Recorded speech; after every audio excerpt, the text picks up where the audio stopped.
All right, youth group. Sorry, this is late. I'm not feeling too well today, so if I do stumble over a lot more of my words than normal, I do apologize. Hopefully, this will go through. Anyway, today we're going to be reading from Exodus chapter 13 all the way to chapter 20. Exodus 13. The Lord said to Moses, "Consecrate to me all the firstborn, whatever is the first to open the womb, and among the people of Israel, both of man and of beast is mine." Then Moses said to the people, "Remember this day in which you came out from Egypt, out of the house of slavery, for by a strong hand the Lord brought you out from this place. No leavened bread shall be eaten. Today in the month of Abib you are going out. And when the Lord brings you into the land of the Canaanites, the Hittites, the Amorites, the Hivites, and the Jebusites, which he swore to your fathers to give you, a land flowing with milk and honey, you shall keep the service in this month. 7 days you shall eat unleavened bread, and on the seventh day there shall be a feast to the Lord. Unleavened bread shall be eaten for 7 days. No leavened bread shall be seen with you, and no leaven shall be seen with you in all your territory. You shall tell your son on that day, 'It is because of what the Lord did for me when I came out of Egypt.' And it shall be to you as a sign on your hand and as a memorial between your eyes, that the law of the Lord may be in your mouth. For with a strong hand the Lord has brought you out of Egypt. You shall therefore keep the statute at its appointed time from year to year. When the Lord brings you into the land of the Canaanites, as he swore to you and your fathers, and shall give it to you, you shall set apart to the Lord all that first opens with the womb. All the firstborn of your animals that are male shall be the Lord's. Every firstborn of a donkey you shall redeem with a lamb, or if you will not redeem it, you shall break its neck. Every firstborn of man among your sons, and you shall redeem. And when in time to come your sons ask you, 'What does this mean?' you shall say to them, 'By a strong hand the Lord brought us out of Egypt from the house of slavery.' For when Pharaoh stubbornly refused to let us go, the Lord killed all the firstborn in the land of Egypt, both the firstborn of man and the firstborn of animals.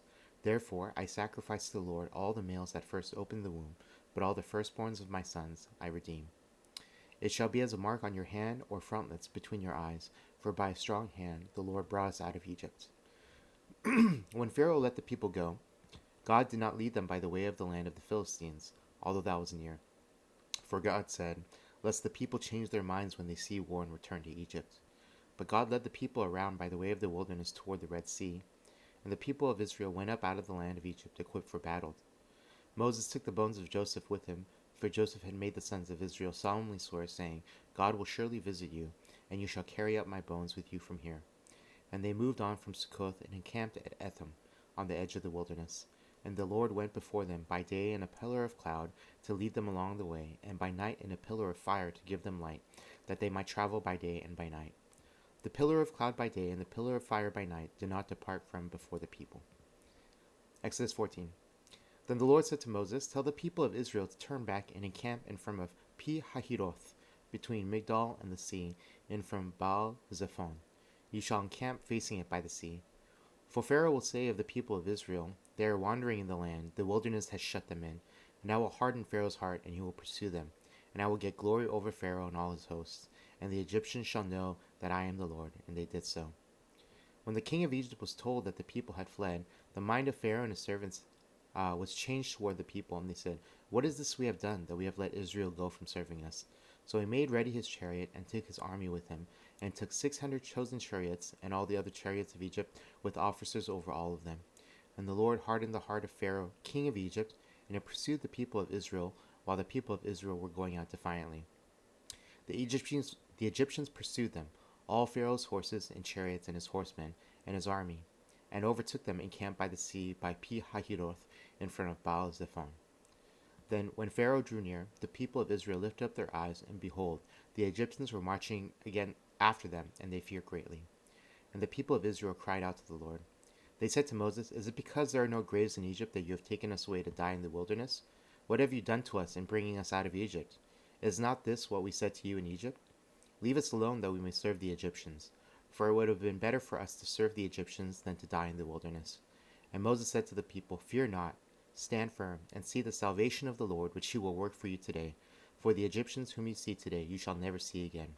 The Lord will fight for you, and you have only to be silent." Then the Lord said to Moses, "Why do you cry to me? Tell the people of Israel to go forward. Lift up your staff and shout out your hand over the sea and divide it, that the people of Israel may go through the sea on dry ground. and I will harden the hearts of the Egyptians. And I will harden the hearts of the Egyptians so that they shall go in after them. And I will get glory over Pharaoh and all his hosts, his chariots and his horsemen. And the Egyptians shall know that I am the Lord, when I have gotten glory over Pharaoh, his chariots, and his horsemen. Then the angel of God, who was going before the host of Israel, moved and went behind them, and the pillar of cloud moved from before them and stood behind them, coming between the host of Egypt and the host of Israel, and there was a cloud in the darkness, and it lit up the night, without one coming near the other all night. Then Moses stretched out his hand over the sea, and the Lord drove the sea back by a strong east wind all night, and made the sea dry land, and the waters were divided. And the people of Israel went into the midst of the sea on dry ground, the waters being a wall to them on their right hand and on their left. The Egyptians pursued and went in after them into the midst of the sea, all Pharaoh's horses, his chariots, and his horsemen. And in the morning watched the Lord in the pillar of fire and of cloud looked down on the Egyptian forces and threw the Egyptian forces into a panic, clogging their chariot wheels so that they drove heavily. And the Egyptians said, "Let us flee from before Israel, for the Lord fights for them against the Egyptians." Then the Lord said to Moses, "Stretch out your hand over the sea, that the water may come back upon the Egyptians, upon their chariots, and upon their horsemen." So Moses stretched out his hand over the sea, and the sea returned to its normal course when the morning appeared. And as the Egyptians fled into it, the Lord threw the Egyptians into the midst of the sea. The waters returned and covered the chariots and the horsemen. Of all the host of Pharaoh that had followed them into the sea, not one of them remained. But the people of Israel walked on dry ground through the sea, the waters being a wall to them on their right hand and on their left. Thus the Lord saved Israel that day from the hand of the Egyptians, and Israel saw the Egyptians dead on the seashore. Israel saw the great power that the Lord used against the Egyptians. So the people feared the Lord, and they believed in the Lord and in his servant Moses. Exodus 15. Then Moses and the people of Israel sang this song to the Lord, saying, "I will sing to the Lord, for he has triumphed gloriously. The horse and his rider he has thrown into the sea. The Lord is my strength and my song, and he has become my salvation. This is my God, and I will praise him, my father's God, and I will exalt him. The Lord is a man of war, the Lord is his name. Pharaoh's chariots and his host he cast into the sea, and his chosen officers were sunk in the Red Sea. The floods covered them, they went down into the depths like a stone. Your right hand, O Lord, glories in power. Your right hand, O Lord, shatters the enemy. In the greatness of your majesty, you overthrow your adversaries. You send out your fury. It consumes them like stubble. At the blast of your nostrils, the waters piled up. The floods stood up in a heap. The deeps congealed in the heart of the sea. The enemy said, I will pursue, I will overtake. I will divide the spoil. My desire shall have its fill of them. I will draw my sword, and my hand shall destroy them. You blew with your wind. The seas covered them. They sank like lead in the mighty waters. Who is like you, O Lord, among the gods? Who is like you, majestic in holiness, among awesome and glorious deeds, doing wonders? You stretch out your right hand, the earth swallowed them. You have led in your steadfast love the people whom you have redeemed. You have guided them by your strength to your holy abode. The people have heard, they tremble. Pangs have seized the inhabitants of Philistia. Now are the chiefs of Edom dismayed. Trembling seizes the leaders of Moab. All the inhabitants of Canaan have melted away. Terror and dread fall upon them. Because of the greatness of your arm, they are still as a stone, till your people, O Lord, pass by. Till the people pass by whom you have purchased, you will bring them in and plant them on your own mountain. The place, O Lord, which you have made for your abode, the sanctuary, O Lord, which your hands have established, the Lord will reign forever and ever. For when the horses of Pharaoh with his chariots and his horsemen went into the sea, the Lord brought back the waters of the sea upon them. But the people of Israel walked on dry ground in the midst of the sea. Then Miriam, the prophetess, the sister of Aaron, took a tambourine in her hand, and all the women went out after her with tambourines and dancing. And Miriam sang to them, Sing to the Lord, for he has triumphed gloriously. The horse and his rider he has thrown into the sea. Then Moses made Israel set out from the Red Sea, and they went out into the wilderness of Shur. They went 3 days in the wilderness and found no water. When they came to Marah, they could not drink the water of Marah, because it was bitter. Therefore it was named Marah. And the people grumbled against Moses, saying, What shall we drink? And he cried to the Lord, and the Lord showed him a log. And he threw it into the water, and the water became sweet. There the Lord made for them a statute and a rule, and there he tested them, saying, If you will diligently listen to the voice of the Lord your God, and do that which is right in his eyes, and give ear to his commandments, and keep all his statutes, I will put none of the diseases on you that I put on the Egyptians, for I am the Lord your healer. Then they came to Elim, where there were 12 springs of water and 70 palm trees, and they camped there by the water. Exodus 16. They set out from Elim, and all the congregation of the people of Israel came to the wilderness of Sin, which is between Elim and Sinai. On the 15th day of the second month, after they had departed from the land of Egypt, and the whole congregation of the people of Israel grumbled against Moses and Aaron in the wilderness, and the people of Israel said to them, Would that we had died by the hand of the Lord in the land of Egypt, when we sat by the meat pots and ate bread to the full, for you have brought us out into this wilderness to kill this whole assembly with hunger. Then the Lord said to Moses, Behold, I am about to rain bread from heaven for you, and the people shall go out and gather a day's portion every day, that I may test them whether they will walk in my law or not. On the sixth day, when they prepare what they bring in, it will be twice as much as they gather daily. So Moses and Aaron said to all the people of Israel, At evening you shall know that it was the Lord who brought you out of the land of Egypt, and in the morning you shall see the glory of the Lord, because he has heard your grumbling against the Lord. For what are we, that you grumble against us? And Moses said, When the Lord gives you in the evening meat to eat, and in the morning bread to the full, because the Lord has heard your grumbling, that you grumble against him, what are we? Your grumbling is not against us, but against the Lord.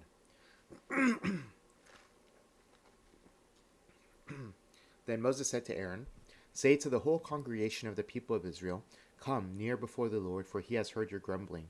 And as soon as Aaron spoke to the whole congregation of the people of Israel, they looked toward the wilderness, and behold, the glory of the Lord appeared in a cloud. And the Lord said to Moses, I have heard the grumbling of the people of Israel. Say to them, At twilight you shall eat meat, and in the morning you shall be filled with bread. Then you shall know that I am the Lord your God. In the evening quail came up and covered the camp, and in the morning dew lay around the camp. And when the dew had gone up, there was on the face of the wilderness a fine flake-like thing, fine as frost on the ground. When the people of Israel saw it, they said to one another, What is it? For they did not know what it was. And Moses said to them, It is the bread that the Lord has given you to eat. This is what the Lord has commanded. Gather of it, each one of you, as much as he can eat. You shall each take an omer, according to the number of the persons that each of you has in his tent. And the people of Israel did so. They gathered some more, some less. But when they measured it with an omer, whoever gathered much had nothing left over, and whoever gathered little had no lack. Each of them gathered as much as he could eat. And Moses said to them, Let no one leave any of it over till the morning. But they did not listen to Moses. Some left part of it till the morning, and it bred worms and stank. And Moses was angry with them. Morning by morning they gathered it, each as much as he could eat, but when the sun grew hot, it melted. On the sixth day they gathered twice as much bread, 2 omers each. And when all the leaders of the congregation came and told Moses, he said to them, This is what the Lord has commanded. Tomorrow is a day of solemn rest, a holy Sabbath to the Lord. Bake what you will bake, and boil what you will boil, and all that is left over lay aside to be kept till the morning. So they laid it aside till the morning, as Moses commanded them, and it did not stink, and there were no worms in it. Moses said, Eat it today, for today is a Sabbath to the Lord. Today you will not find it in the field. 6 days you shall gather it, but on the 7th day, which is a Sabbath, there will be none. On the 7th day some of the people went out to gather, but they found none. And the Lord said to Moses, How long will they refuse to keep my commandments and my laws? See, the Lord has given you the Sabbath. Therefore on the 6th day he gives you bread for 2 days. Remain each of you in his place. Let no one go out of his place on the 7th day. So the people rested on the 7th day. Now the house of Israel called its name manna. It was like coriander seed, white, and the taste of it was like wafers made with honey. Moses said, This is what the Lord has commanded. Let an omer of it be kept throughout your generations, so that they may see the bread with which I fed you in the wilderness, when I brought you out of the land of Egypt. And Moses said to Aaron, Take a jar and put an omer of manna in it, and place it before the Lord to be kept throughout your generations. As the Lord commanded Moses, so Aaron placed it before the testimony to be kept. The people of Israel ate the manna 40 years, till they came to a habitable land. They ate the manna until they came to the border of the land of Canaan. An omer is the 10th part of an ephah. Exodus 17. All the congregations of the people of Israel moved on from the wilderness of sin by stages, according to the commandment of the Lord, and camped at Rephidim. But there was no water for the people to drink. Therefore the people quarreled with Moses and said, "Give us water to drink." And Moses said to them, "Why do you quarrel with me? Why do you test the Lord?" But the people thirsted there for water, and the people grumbled against Moses and said, "Why did you bring us up out of Egypt, to kill us and our children and our livestock with thirst?"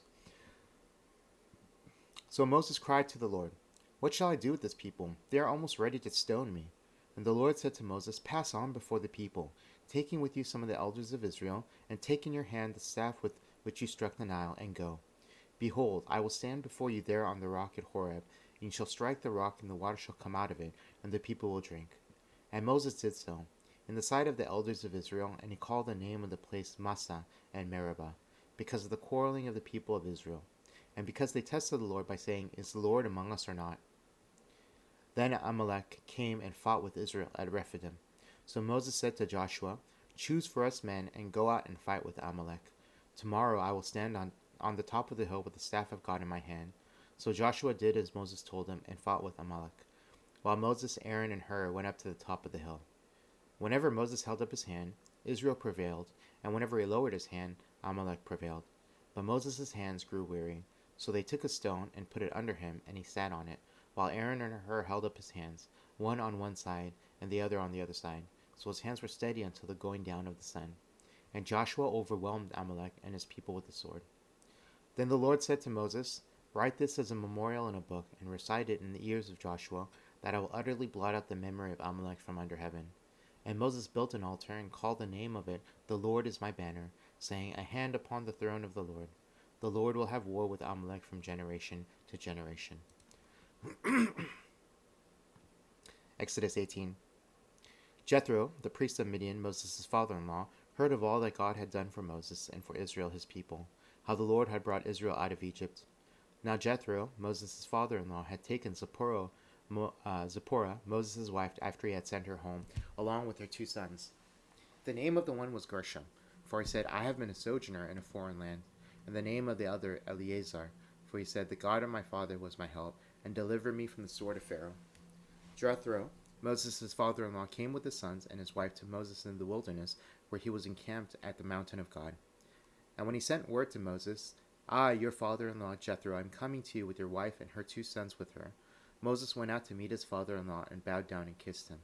And they asked each other of their welfare, and went into the tent. Then Moses told his father-in-law all that the Lord had done to Pharaoh and to the Egyptians for Israel's sake, all the hardship that had come upon them in the way, and how the Lord had delivered them. And Jethro rejoiced for all the good that the Lord had done to Israel, in that he had delivered them out of the hand of the Egyptians.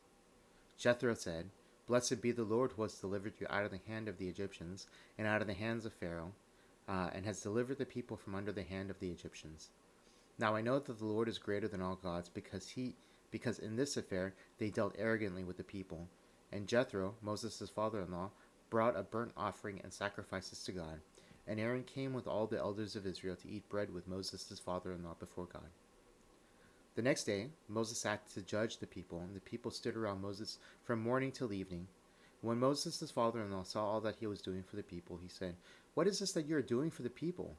Why do you sit alone, and all the people stand around you from morning till evening?" And Moses said to his father-in-law, "Because the people come to me to inquire of God.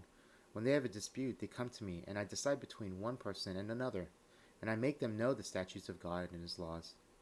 Moses' father-in-law said to him, "What you are doing is not good. You and the people with you will certainly wear yourselves out, for the thing is too heavy for you. You are not able to do it alone. Now, obey my voice. I will give you advice, and God be with you.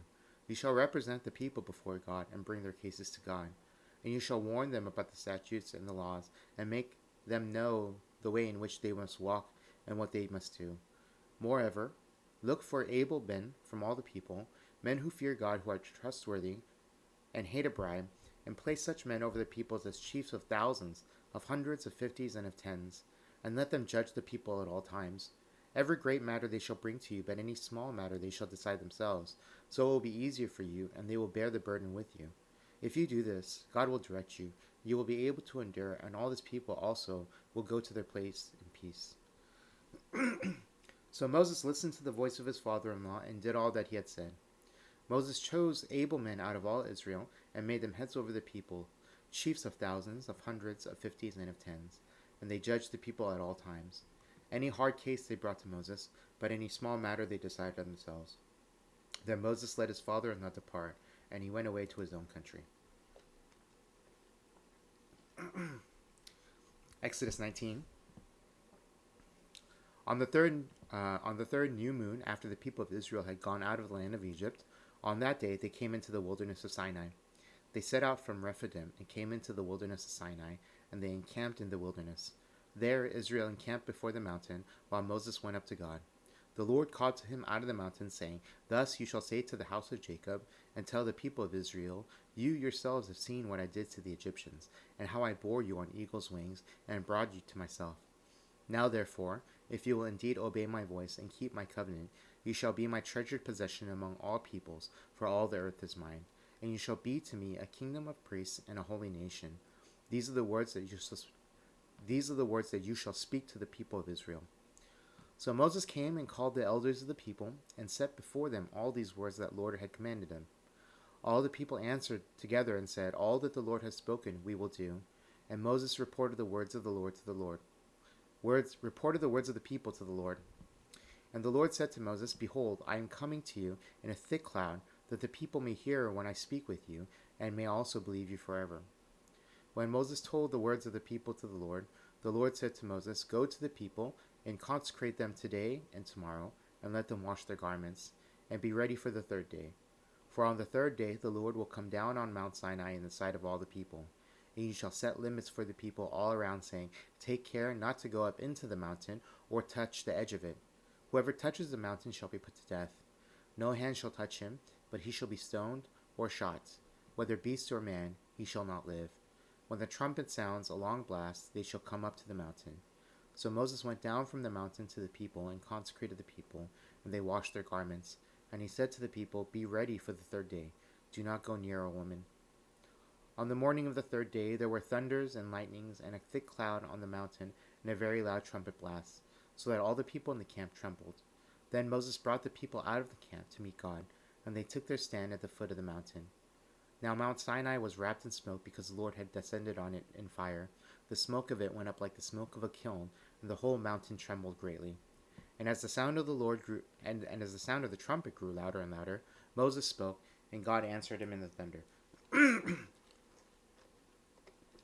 The Lord came down on Mount Sinai to the top of the mountain, and the Lord called Moses to the top of the mountain, and Moses went up.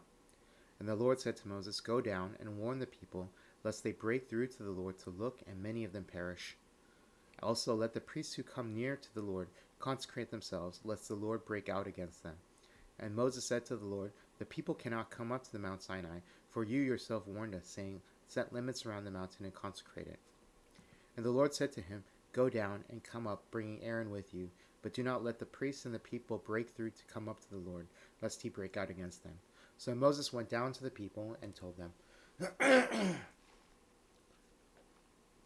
Last chapter, Exodus 20.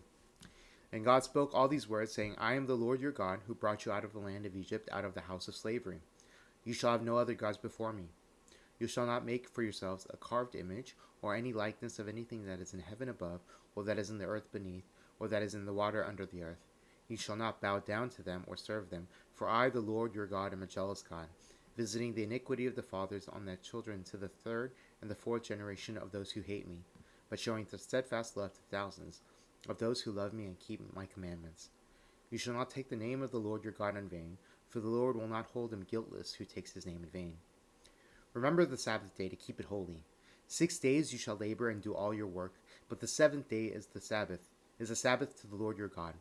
On it you shall not do any work, you or your sons or your daughter, your male servant or your female servant, or your livestock, or the sojourner who is within your gates. For in 6 days the Lord had made the heaven and the earth, the sea and all that is in them, and rested on the seventh day. Therefore the Lord blessed the Sabbath day and made it holy. Honor your father and your mother, that your days may be long in the land that the Lord your God is giving you. You shall not murder. You shall not commit adultery. You shall not steal. You shall not bear false witness against your neighbor. You shall not covet your neighbor's house. You shall not covet your neighbor's wife, or his male servant, or his female servant, or his ox, or his donkey, or anything that is your neighbor's. Now, when all the people saw the thunder and the flashes of lightning and the uh, sound of